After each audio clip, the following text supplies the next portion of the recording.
Annelise Pierchon, je suis coprésidente de l'association Women in FinTech, qui a pour objet de promouvoir le rôle des femmes dans cet écosystème. L'objet donc de cette table ronde, comme l'a expliqué Joël, c'est d'aborder la problématique des biais que les algorithmes peuvent répercuter.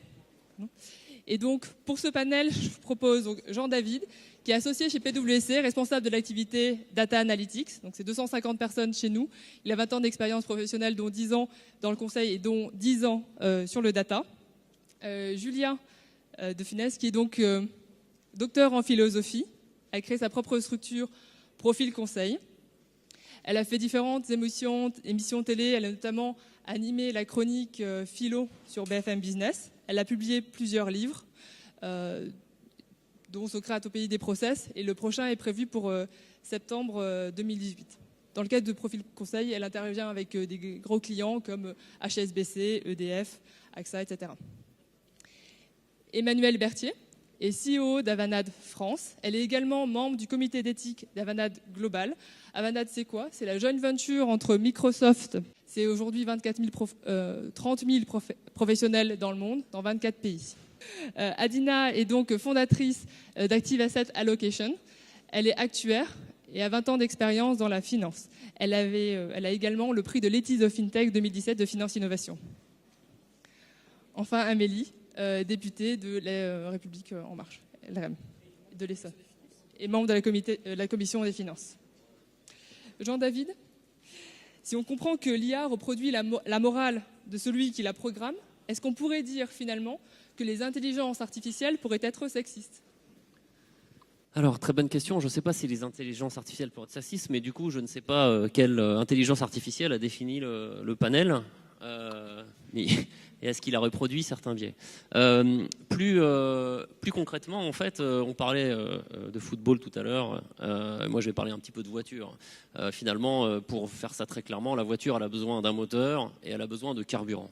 D'accord ? Et si on met ces choses-là, on les retranscrit dans l'intelligence artificielle, ça va être la même chose. L'intelligence artificielle, ça va être le moteur, et le carburant, ça va être la data. Et quand on parle finalement de reproduire des biais, eh ben, les problèmes peuvent venir, et très souvent, de la data ou potentiellement de l'algorithme. L'avantage, en revanche, c'est qu'en connaissant ces biais et en travaillant sur ces sujets-là, on a moyen potentiellement de corriger ces biais, et notamment les sujets autour des variables cachées. Donc ça, c'était le premier point. Le deuxième point, compte tenu de tout ce qui a été dit ce matin, c'est finalement ce besoin de transparence, ce besoin d'explicabilité pour les clients, pour les employés. De plus en plus, on le voit pour les comités d'audit, les dirigeants, les administrateurs de tous ces modèles, et notamment, et là je m'adresse à un certain nombre de personnes dans l'Assemblée, les banques. Aujourd'hui, on voit cette notion d'explicabilité, de modèle risk management qui vient des États-Unis et qui va être implantée en Europe et notamment en France pour cette notion d'explicabilité.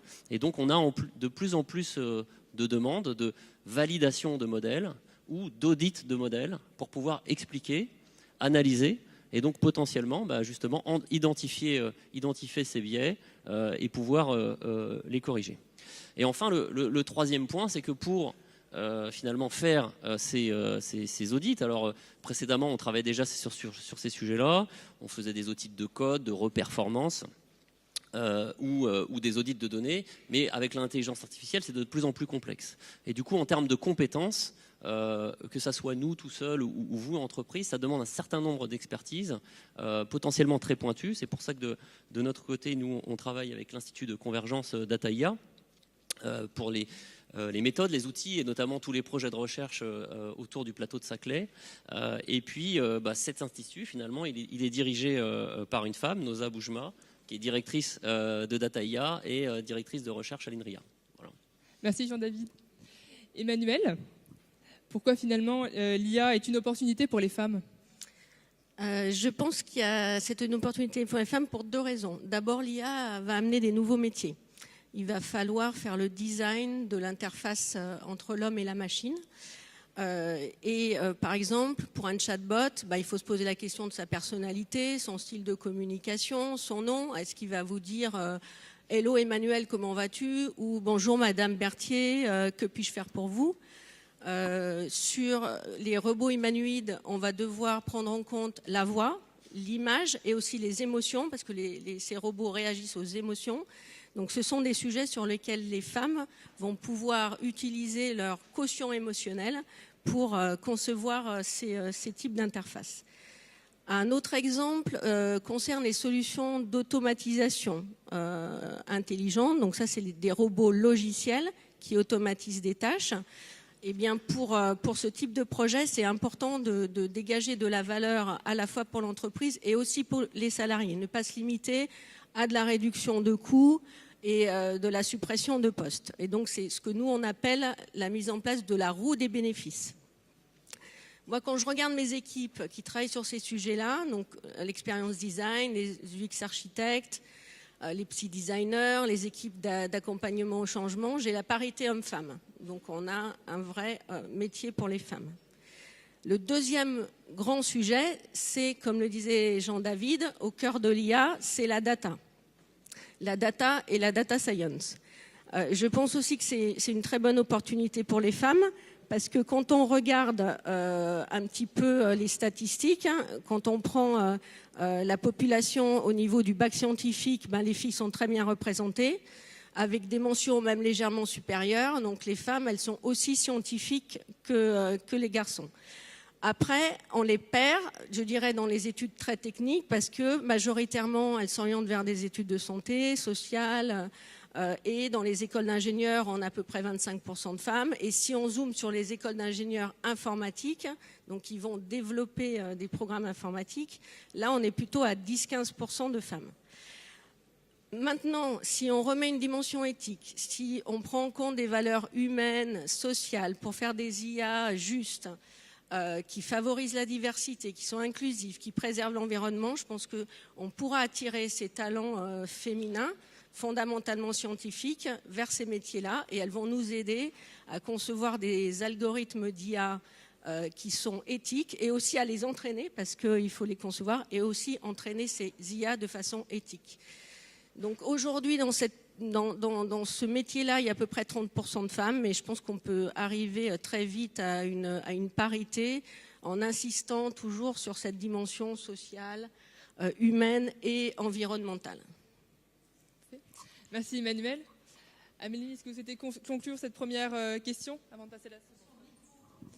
Alors, merci de votre accueil. Je suis désolée parce que c'est un sujet passionnant qui était une partie des questions que je traitais avant d'être députée.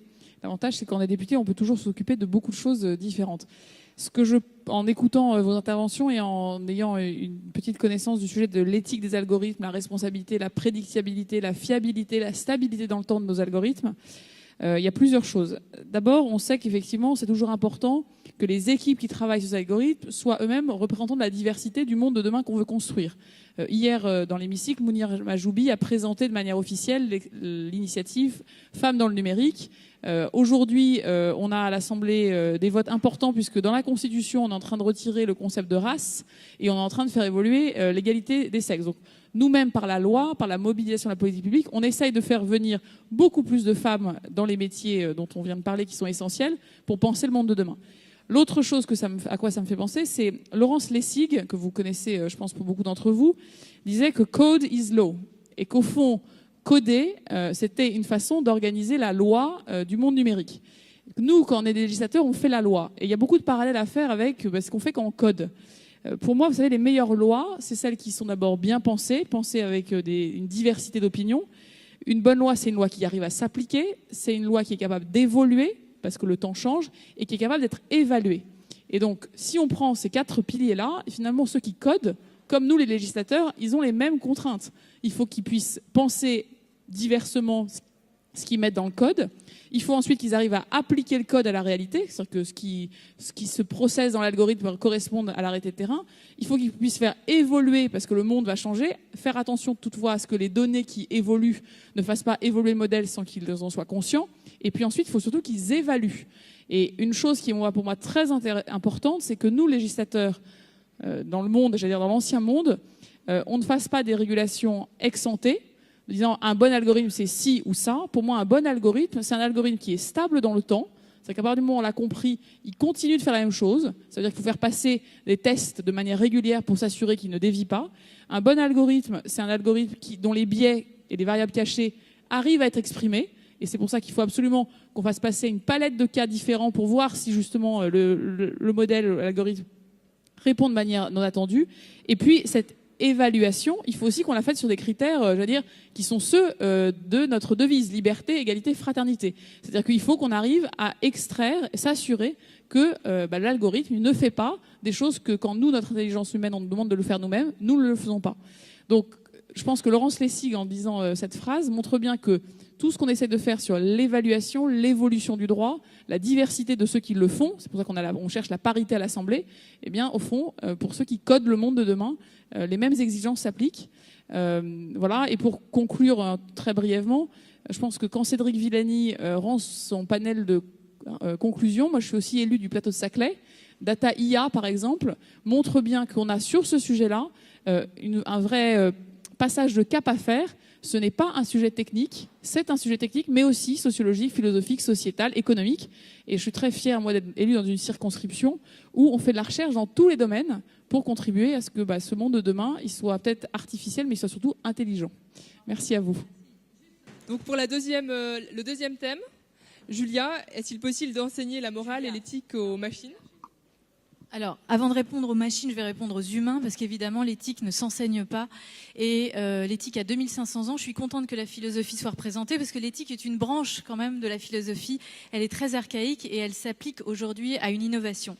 Je trouve qu'on est face à une injonction paradoxale, si vous voulez, parce que d'un côté, l'éthique est fondamentale, puisque l'objet même de l'intelligence artificielle et des données, c'est autrui. Autrui va devenir un moyen pour des finalités diverses, commerciales, peu importe, stratégiques, etc.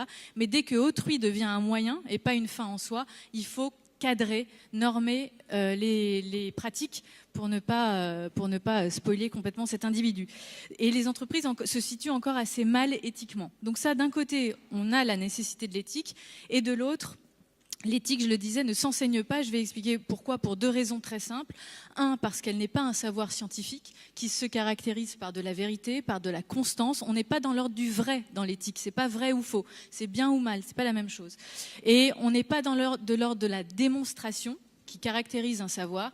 On est plutôt dans l'ordre de l'argumentation. Et ça ne peut pas faire l'objet d'un savoir. S'il y avait un savoir transmissible sur le bien, ça s'appellerait du dogmatisme, mais ça ne s'appellerait pas de l'éthique.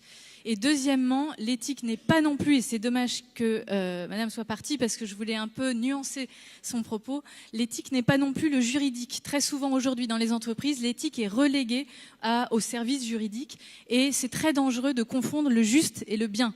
La justice, le juste dit ce qui est permis, ce qui n'est pas permis, ce qui est juste, ce qui n'est pas juste, et l'éthique dit ce qu'il est bon de faire ou pas. Si le bien devient le juste, l'histoire a suffisamment montré que ça pouvait mener à des horreurs. Je renvoie même au procès des juristes de Nuremberg.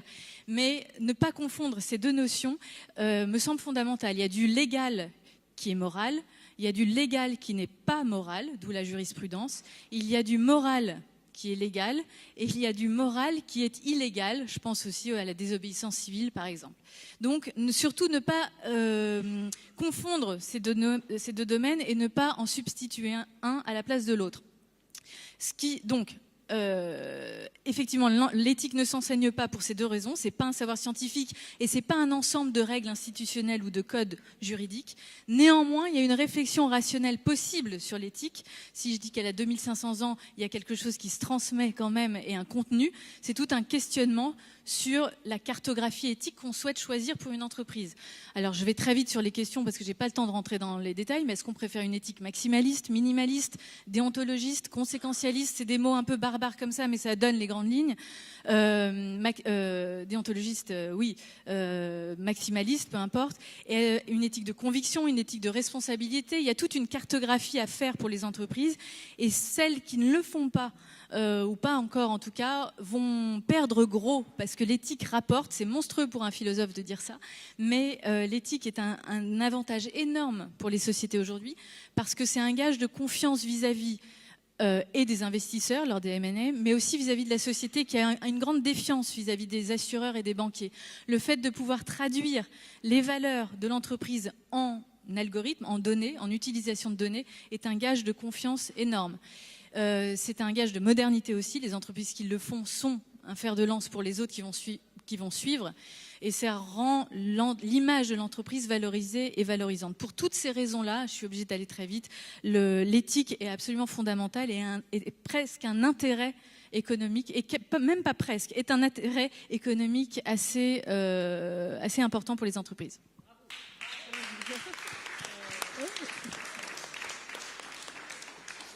Merci beaucoup, Julien. Adina, est-ce que vous aurais-tu des exemples d'applications? Oui, je ne saurais pas parler aussi bien que Julia, mais ouais, c'est super difficile. Donc, du coup, je vais essayer de me raccrocher plus au réel et de vous donner des exemples concrets. En fait, en matière d'IA, il y a deux approches principales. Soit on programme les règles dans la machine. Voilà, et vous allez voir que même ça a l'air simple, mais ça peut poser de problème parce qu'il faut programmer l'ensemble des règles nécessaires à une prise de décision. Et puis après, aujourd'hui, c'est beaucoup le deep learning, donc le fait de donner la possibilité aux machines, à partir de règles, d'apprendre. Alors, et ça, donc on passe à une phase de création, et c'est à ce moment-là, effectivement, de création de la machine, que la notion de moralité et éthique devient importante. Donc, je voudrais illustrer. Alors, on se heurte du coup à différents types de problématiques. Il y a celles liées, par exemple, à la vie privée. Et alors, je voulais vous donner l'exemple de Uber, puisque tout le monde l'utilise, n'est-ce pas, et qui utilise un système de tracking des clients en partenariat avec Digital World, qui est une entreprise d'imagerie satellite, pour bien localiser ses clients et proposer ses services. Donc, à chaque fois que l'utilisateur ouvre l'application, il est localisé. Et s'il a l'habitude de faire le chemin entre le point A et B tout le temps, à chaque fois qu'il va arriver en point A, Uber va être en capacité de lui proposer un trajet de suite. Donc vous voyez que là, on est dans la surveillance et la protection des données personnelles.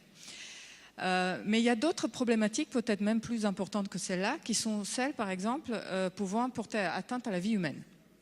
Et là aussi, j'ai cherché quelques exemples. Il y a par exemple les voitures autonomes. Et vous savez qu'il y a tous ces débats qui sont de dire est-ce que la voiture doit en situation de crise, est-ce que la voiture doit freiner pour sauver ses passagers, mais au risque de déclencher un gros accident juste derrière parce qu'on est sur l'autoroute ou je ne sais quoi. Donc là, on a vraiment la question de comment créer un robot qui va être capable finalement de prendre une décision, mais entre deux mauvaises décisions. Vous voyez ? Et là, ça commence à être compliqué. Et ça va être très impactant donc dans tout ce qui est appareil qui fonctionne tout seul, mais aussi dans la santé, dans le militaire. Donc pour la santé, par exemple, il y a l'exemple du jouet Nao. Je ne sais pas si vous connaissez Nao. Donc je vois des têtes qui disent oui. Donc Nao, il est programmé pour faire prendre à la personne ses médicaments. Bon, ça a l'air assez simple, d'accord ? Mais que se passe-t-il quand le patient refuse de prendre ses médicaments? Est-ce que Nao doit l'obliger pour sa santé, parce que c'est ce qui va bien, mais au risque en fait d'empiéter sur son libre arbitre, vous voyez? Donc c'est un peu embêtant. Et donc là, par exemple, les chercheurs vont donner plein d'études de cas aux robots jusqu'à ce qu'ils développent des stratégies qui sont en ligne avec des principes de morale et d'éthique. Mais bon, c'est pas évident. Voilà, ça représente donc des grands avantages d'apprendre à la machine, mais aussi les scientifiques ont très peur du prix à payer, car les principes qui peuvent émerger de cet apprentissage de la machine, en fait, on ne les contrôle pas du tout et on ne sait pas du tout où est-ce qu'ils vont nous amener.